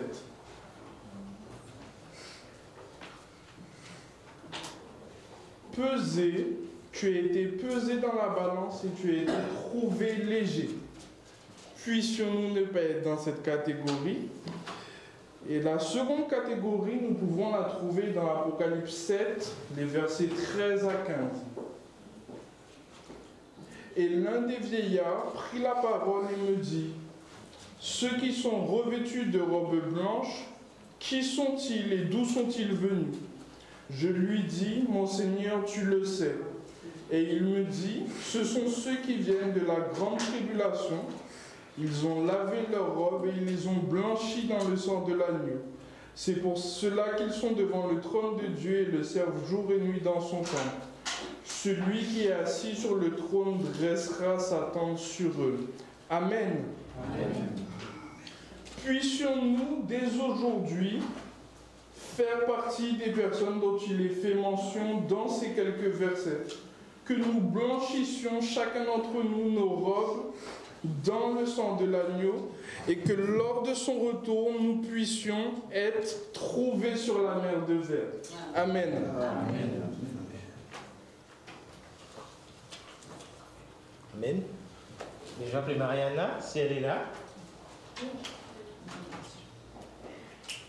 Si elle est là, je vais préparer une offrande pour Dieu. L'occasion est donnée pour que cette offrande soit préparée. Après quoi, j'ai appelé frère Albert, je ne sais pas s'il est là. Ok. Alors, je peux l'appeler. C'est le moment où il doit contribuer.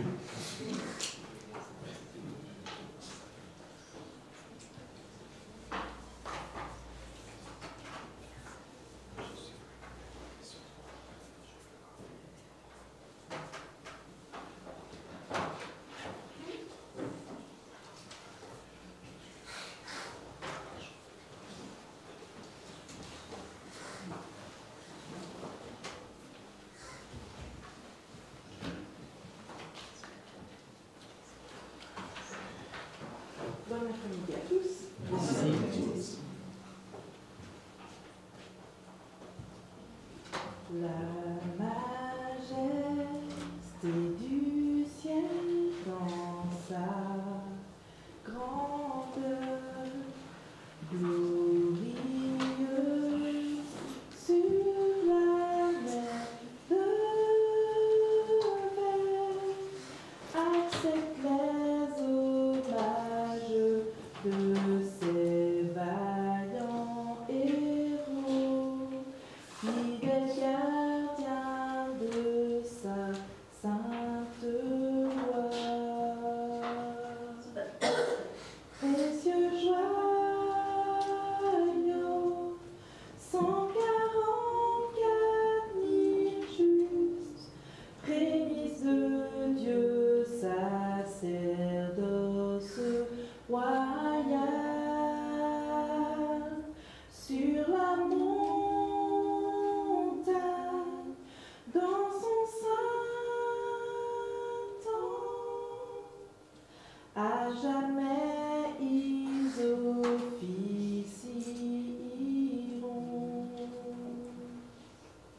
Trophée de victoire, térébin de justice, vêtu de louanges, de palmes,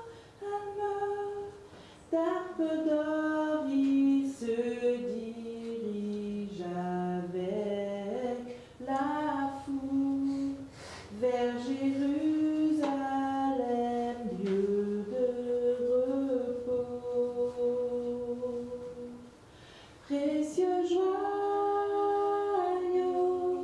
144 000 justes, prémices de Dieu, sacerdoce royal, sur la montagne, dans son saint temple, à jamais ils officieront.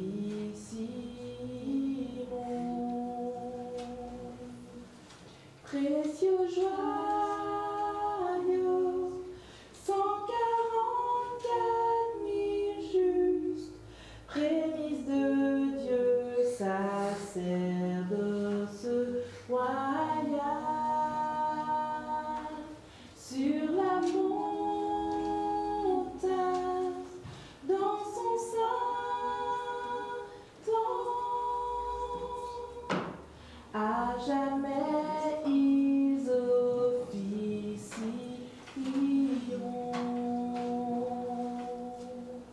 À jamais ils officieront.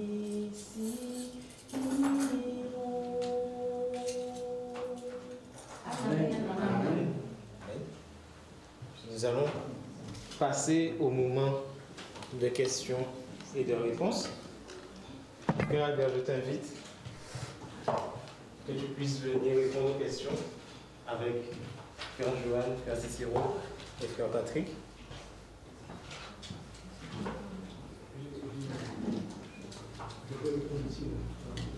Il faut que tu viennes, mon frère. Obéis à ton petit frère.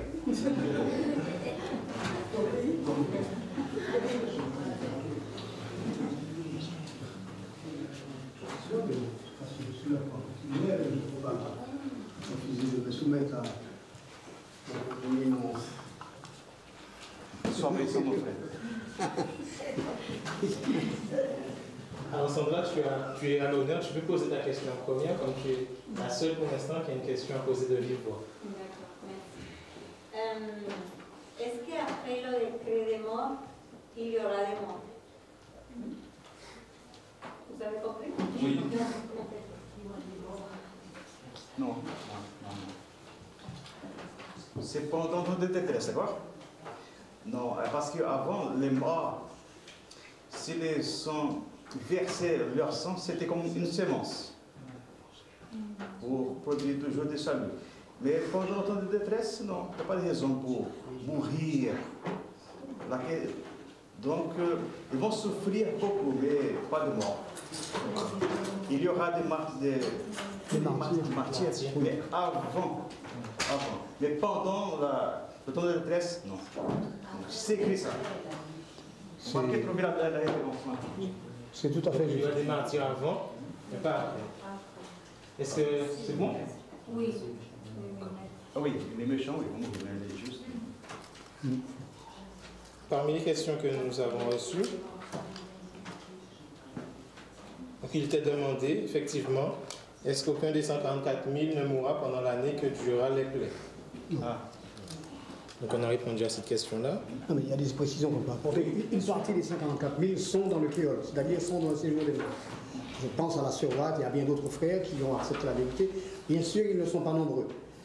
Mais pendant cette période de persécution gravissime, de temps de détresse, eh bien, les 54 000, aucun d'entre eux ne mourront. Et par contre, on peut rajouter que ceux qui sont descendus avant le temps, enfin, ceux qui sont déjà dans leur tombeau, vont se réveiller pendant cette résurrection partielle. On est d'accord avec ça? Okay. Oui, Elisa, tu veux poser une question? Juste pour être sûr, on a bien dit que ceux qui sont morts ne vont pas subir le temps de détresse. Par contre, après la résurrection partielle, ils vont subir la détresse de Jacob. Le temps de détresse de Jacob. Non. Ils vont subir. Vas-y, mon frère. Ils se réveillent, n'est-ce pas, ceux qui sont dans le Kéol. Par exemple, j'ai nommé la sœur Watt, mais il n'y a pas que la sœur Watt qui sont morts. Les personnes qui ont cru, ils vont se réveiller pendant que s'achève, comment dire ça, l'expiation. Un peu après que l'expiation s'achève, un peu avant que Jésus ne revienne, ces personnes vont se réveiller. Mais le temps de détresse est en train de se poursuivre, n'est-ce pas? Donc ceux qui vont se réveiller, forcément, vont subir une petite partie du temps de détresse. D'accord. Ok, c'est comme ça que les choses vont se passer. Patrick, tu veux préciser cette partie? À la 7e plaie, il y a une résurrection partielle. Ceux qui sont morts dans le message de Dieu et les plus grands criminels du passé, c'est qui ont combattu le peuple de Dieu, et ceux qui ont fait que Jésus soit tué.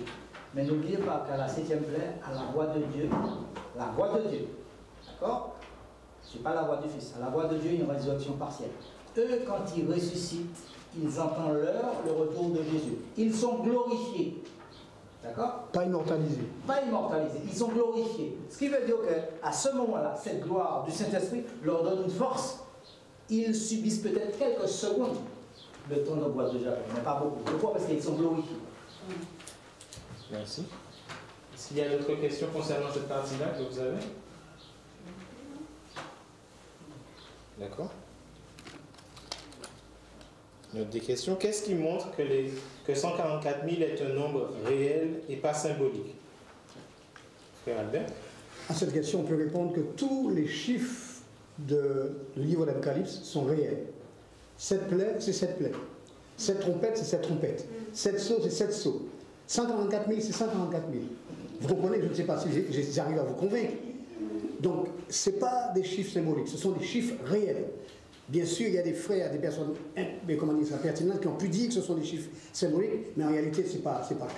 Tous les chiffres qui sont présentés sont des chiffres réels, tout simplement. Patrick? Tous les chiffres sont réels, mais il y en a certains qui sont réels et symboliques. Les 7 esprits de Dieu. Oui. Réel et symbolique. Réel, cet esprit, symbolique, c'est la plénitude de l'esprit qui contrôle tout. Donc l'explication se trouve dans Ésaïe 11, qui explique les 7 vertus, les 7 qualités d'esprit.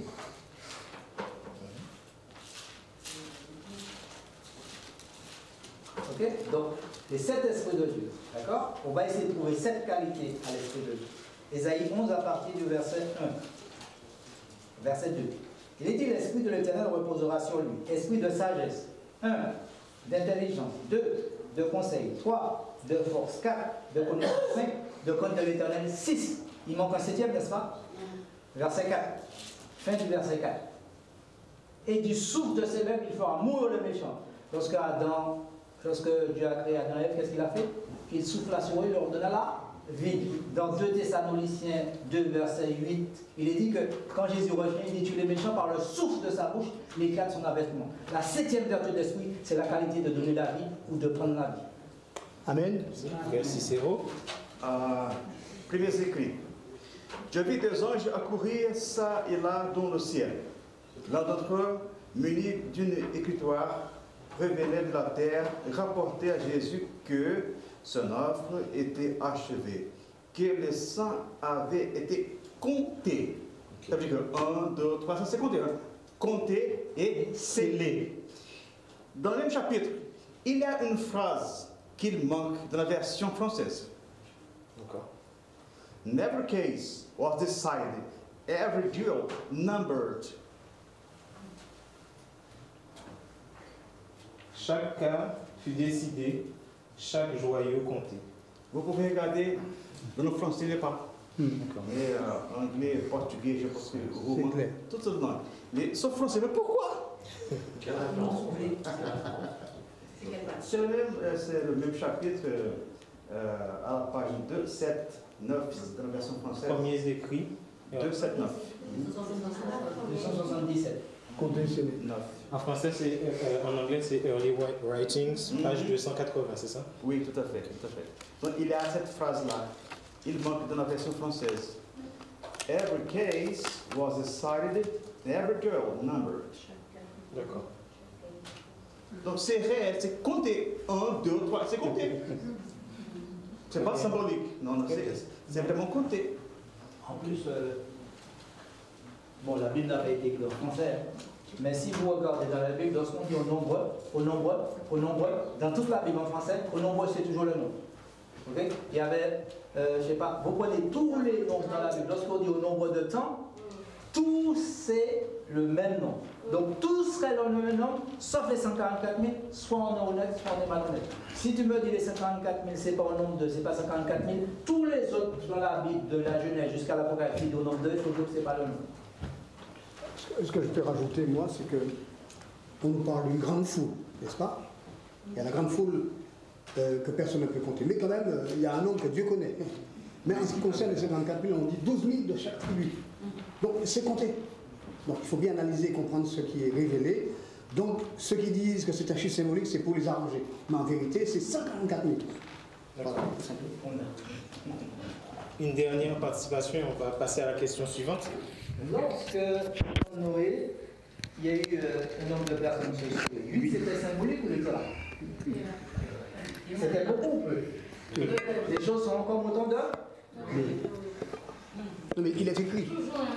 Le Christ dit ce qui arriva au temps du temps de Noé arrivera de même à l'avènement du Fils de l'homme. Amen. Prochaine question qui est posée, pouvons-nous faire partie de la grande foule? J'imagine qu'on parle de nous ici, les adventistes, nous ici. Pouvons-nous faire partie de la grande foule? Je réponds à cette question. Oui, c'est pas possible. La sœur parle de ceux qui ont connu le message du troisième ange. Et nous connaissons le message du troisième ange. Nous pouvons le rejeter, n'est-ce pas? Mais vu que nous l'avons connu, c'est pas possible que nous nous retrouvons dans la grande foule. Qui fera partie de la grande foule? Ce sont des personnes qui n'ont peut-être jamais entendu le message que nous présentons aujourd'hui.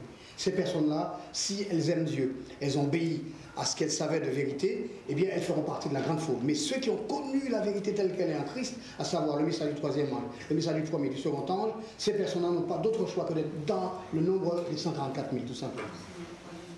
Je n'ai pas cherché le texte pour vous confirmer ça. Pour faciliter les choses, non? C'est dur pour être saint maintenant. Non. Le serviteur qui, ayant connu la volonté de son maître, n'a rien préparé, n'a pas agi selon sa volonté. Luc 12, verset 47, sera battu dans le nombre. Mais celui qui n'ayant pas connu a fait des choses dignes du châtiment sera battu de peu de coups. On demandera beaucoup à qui l'on a beaucoup donné. Amen. Et on exigera davantage de celui à qui l'on a beaucoup confié. C'est notre cas maintenant. La lumière pour nous est... Et pourquoi que nous avons reçu la lumière? Non, non, mais c'est difficile pour moi. Seigneur, est-ce que tu peux baisser un peu pour moi? Non. Avec la lumière, nous avons la responsabilité aussi. Très bien. Frère Patrick, une dernière précision? Oui. Tous ceux qui connaissent le message du troisième ange, qui ont compris le message du troisième ange aujourd'hui, soit ils sont dans les 54 000, soit ils sont perdus. Il y a des gens qui ont entendu le message, qui sont sincères d'après leur connaissance, mais qui n'ont pas compris le message. Ok? Nous avons le frère Miller, William Miller, oui, qui est mort, mais il n'a pas eu le temps de comprendre ce message. Mais il sera compté, parmi les sauvés, il sera dans la grande foule. Je voulais dire une chose, mais c'est parti. Donc on a quelques questions qui apparaissent. Il y a Clotilde, une question du chat, c'est ça? Oui. Alors il y a Musique Parole qui demande les 144 000 sont-ils quantifiés à partir de 1844? Tu peux reprendre ça, je pense. Les 144 000 sont-ils quantifiés à partir de 1844? Oui, parfait. C'est révélé dans la prophétie. Pourquoi est-ce qu'on dit que les 144 000 sont quantifiés, sont comptés à partir de 1844? Frère Patrick? Dans Apocalypse 14, il y a le triple message angélique. D'accord? Ce triple message, c'est le message qui scelle, c'est le message de la justification par la foi. Si on est scellé par ce message, et ce scellement conduit à un nombre, 144 000, et ce message a commencé en 1844, le message du troisième ange, qui a été précédé du message du second et du troisième. Si ce message nous scelle et produit un scellement, et ce scellement est le résultat de 144 000, donc le message a commencé en 1844, lorsque Christ est entré dans le lieu très saint. Puisque l'intercession du Christ dans le sanctuaire et le message du troisième ange, ce sont des frères ou des sœurs jumelles. D'accord. Oui, j'allais dire que faire partie des 54 000, c'est un réel privilège. Pourquoi? Parce que ces personnes-là vont suivre l'agneau partout où il ira. Alors que la grande poule, ce ne sera pas le cas. Maintenant, dans le livre de Daniel, il dit « Heureux ceux qui arriveront à 1335 jours ». Vous avez déjà vu ça dans la parole de Dieu? Eh bien, ce sont les 54 000. Ceux qui arrivent là, ça veut dire que nous avons un privilège spécial. Ok? Prions Dieu pour que nous soyons de ce nombre-là. Amen. Pourquoi j'ai vu ton doigt? Pour rapport à cette question-là, je veux bien en savoir. Donc, les frères l'ont bien dit. Donc, soit nous sommes dans les 144 000, soit nous sommes perdus. Mais pour ceux qui n'ont pas la connaissance, est-ce que c'est possible, par exemple, je ne sais pas, quelqu'un de haute domination, quelque chose comme ça, parce qu'il y a un texte qui dit sortez d'elle, mon peuple, sortez du milieu d'elle. Donc, j'imagine que pour les gens qui ne connaissent pas, et aujourd'hui non plus, ils ne peuvent pas être sauvés dans le feu, non. Soit ils connaissent, ils sont dans les 148 000, soit ils vont connaître, ils ne vont pas accepter, ils vont être perdus, non. Donc tu demandes ce qu'il arrive pour tous les chrétiens, tous les croyants des autres églises. Qu'est-ce qu'il arrive d'eux si jamais ils sont fidèles à Dieu selon leur connaissance? D'accord. Oui, il y a une chose qu'il faut dire. Oui. Moi, ce que je vais répondre à cette question, c'est que lorsque le troisième ange deviendra, le message du troisième ange deviendra un grand cri, ces personnes qui sont dans les différentes églises d'église seront appelées à sortir de les églises. Et elles doivent faire partie de l'église de Dieu, tout simplement. Maintenant, des personnes qui aujourd'hui qui feront partie de la grande foule, ce sont celles qui vont mourir maintenant là, et qui étaient fidèles à la vérité biblique. Ça veut dire à leur connaissance. Ces personnes-là feront partie de la grande foule. Mais aujourd'hui, lorsque le message du troisième ange devient un grand cri, si le peuple de Dieu expose la vérité et qu'eux font la sourde oreille, ils feront partie des retrouvés, tout simplement. Parce qu'ils recevront la marque de la bête. Mais ceux qui entendent la vérité pour notre temps et qui l'acceptent feront partie des 54 000, tout simplement. Parce que le nombre des 54 000 n'est pas complet. Ceux qui sont déjà scellés, c'est pas beaucoup. Je peux vous l'assurer, chers frères et sœurs, d'après ce que je comprends. De l'époque de la Sorote, elle disait que très peu de personnes faisaient partie de ce nombre-là. Voilà. Il n'y a pas une personne sous 100. C'est vrai ce que... Oui, mais il y a une personne sous 100. Voilà, il y a ça aussi. Maintenant, nous, aujourd'hui, on peut dire que nous avons tout intérêt à faire tout ce qui dépend de nous pour que nous soyons maintenus dans le nombre de 54 000. Est-ce que c'est oui? Voilà, donc pour compléter, vous avez bien dit, c'est un privilège dans 54 000, mais il y a aussi une responsabilité. Tout à fait. Tous qui sont dehors, s'ils n'ont pas reçu ce message, c'est notre faute. On est d'accord. C'est notre faute. Oui, mais pour les enfants de Dieu, pour expliquer rapidement, pour qu'on comprenne, parce que le peuple de Dieu a un devoir. Nous avons la mission de faire connaître la vérité. Mais aujourd'hui, qui nous paralyse, qui nous empêche d'agir? C'est les démons qui sont là. Et nous aussi, nous collaborons avec eux. Mais ce qu'il faut se dire, c'est que Dieu veut que la vérité soit présentée dans un grand. Il veut nous accorder son Esprit Saint. Maintenant, l'ennemi travaille à nous paralyser. Mais cette faute de paralysie, enfin, cet empêchement que nous avons sera mis sur le crédit de qui? De Satan, parce que c'est lui qui travaille à nous paralyser. Vous voyez ce que je veux dire? Donc si nous-mêmes, nous collaborons avec lui, eh bien, Dieu nous pardonnera parce que Dieu est miséricordieux. Mais Satan portera la peine de nos fautes, de nos péchés. Voilà. Mais il faut que nous nous repentions de cela. Quand tu parles de collaboration, tu parles d'inaction? D'inaction? D'accord. Oui. Monsieur Riquet. Oui, je veux simplement dire que j'ai vu dans un témoignage qui disait que la plupart de ceux qui ne font partie des 144 000, ils sont à l'extérieur. La plupart. Ça fait longtemps que ça a été dit. Hein. Oui, bon, peut-être je dormais alors si je veux dire. Tu n'étais peut-être pas là encore. Peut-être je suis sortie à un moment. Mais la plupart de ceux qui sont sauvés, en fin de compte, sont à l'extérieur de l'Église. Donc faisons tout, comme disait le frère tout à l'heure, faisons tout pour pouvoir faire partie de ce peuple. Et ça, c'est important. Non, mais je vous apporter une explication. On va avancer. Tu vas apporter une explication. Précision à cette question, d'accord? Oui. La précision que je voulais apporter, c'est-à-dire que cette déclaration qu'elle dit, et que c'est vrai que c'est écrit qu'il y a de nombreuses personnes qui étaient à l'extérieur. Mais toi, tu as accepté la vérité, d'autres personnes l'ont accepté. Moi, je l'ai accepté, mais je n'étais pas là. Et ce n'est pas au moment où on l'a accepté que cela a été écrit. Ça fait un moment que cela a été écrit. Donc nous devons bien comprendre que tout ce qui est écrit s'accomplit, mais ça s'est peut-être déjà accompli. D'accord. Toi, Patrick, amène ta précision, nous allons clôturer ce chapitre. Dans l'événement des derniers jours, 131 paragraphe 1, c'est un avertissement solennel que j'adresse à l'Église. Il n'y a pas une personne sur 20 dont le nom soit inscrit dans les registres de l'Église qui soit prête à conclure son histoire terrestre. Amen. Presque toutes se trouvent aussi complètement coupées de Dieu et sans espoir dans le monde que les pécheurs les plus communs. Pas une personne sur 100, donc moins d'une personne sur 20. Moins d'une personne sur 20. Et aujourd'hui, par rapport à ta question, il y a ceux qui ne sont pas connaissants de sa vie troisième âge, mais qui sont fidèles par rapport à leur connaissance. S'ils meurent là, ils seront sauvés, ils seront dans les... Avant de foule.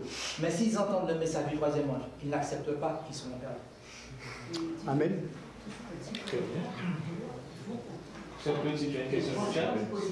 Alors, s'il vous plaît.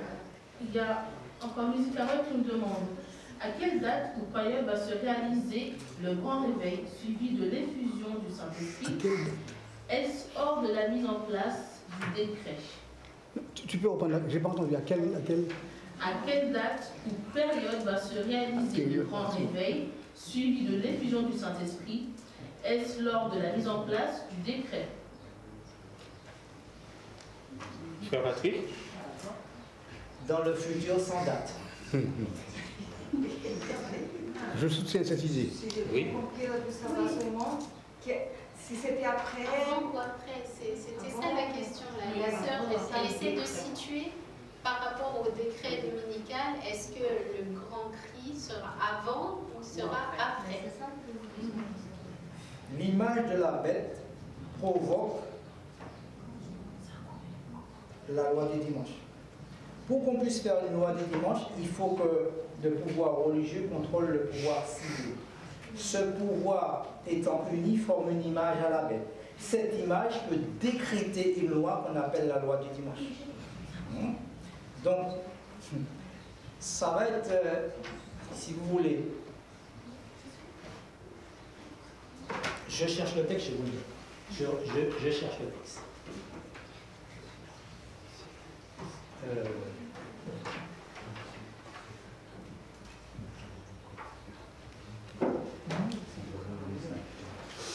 Il n'est pas trouvé un texte.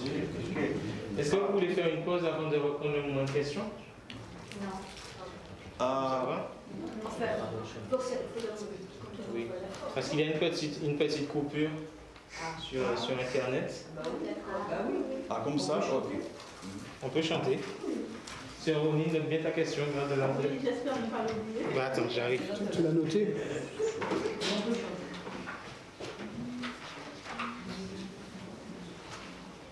Chantons deux strophes du 200.